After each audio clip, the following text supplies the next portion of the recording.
औज़ु बिल्लाहि मिनश शैतानिर रजीम बिस्मिल्लाहिर रहमानिर रहीम।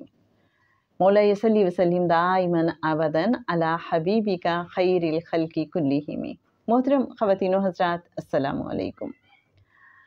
आका सल्लल्लाहु अलैहि वसल्लम का नाम मुबारक जब हम सुने तो भी दुरूद पाक पढ़ें, जब हम लिखें तो भी दुरूद पाक पढ़ें, ये कितना ज़रूरी है। अबू सुलेमान मोहम्मद बिन अल हुसैन हिरमानी एक वाक़या बताते हैं।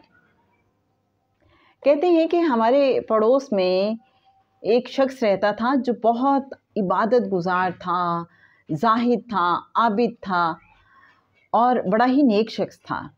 वो हदीस लिखा करता था, लेकिन अजीब बात ये थी कि हदीस लिखते हुए वो आका सल्लल्लाहु अलैहि वसल्लम के नाम मुबारक के साथ दुरूद पाक नहीं लिखता था, सल्लल्लाहु अलैहि वसल्लम नहीं लिखता था।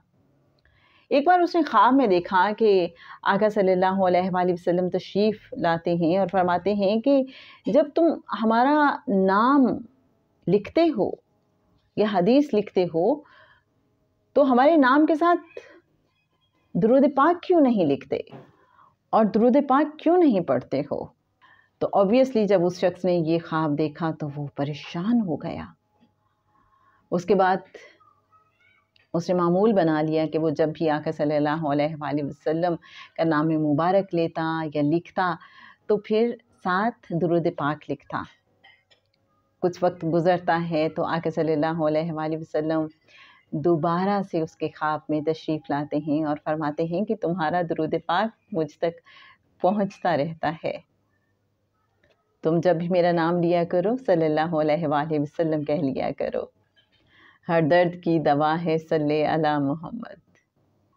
तो ज़रा देखिए कि आका सल्लल्लाहु अलैहि वसल्लम कैसे कैसे नवाजते हैं, कि कितना रिस्पॉन्ड किया। और ये भी उस शख्स की खुशबख्ती है कि आका सल्लल्लाहु अलैहि वसल्लम ने कैसे उसकी रहनुमाई की और जब उसने दुरूद पाक लिखना शुरू किया तो कैसे उसकी कबूलियत की सनद की अता की। ये बड़े करम के हैं फैसले, ये बड़े नसीब की बात है।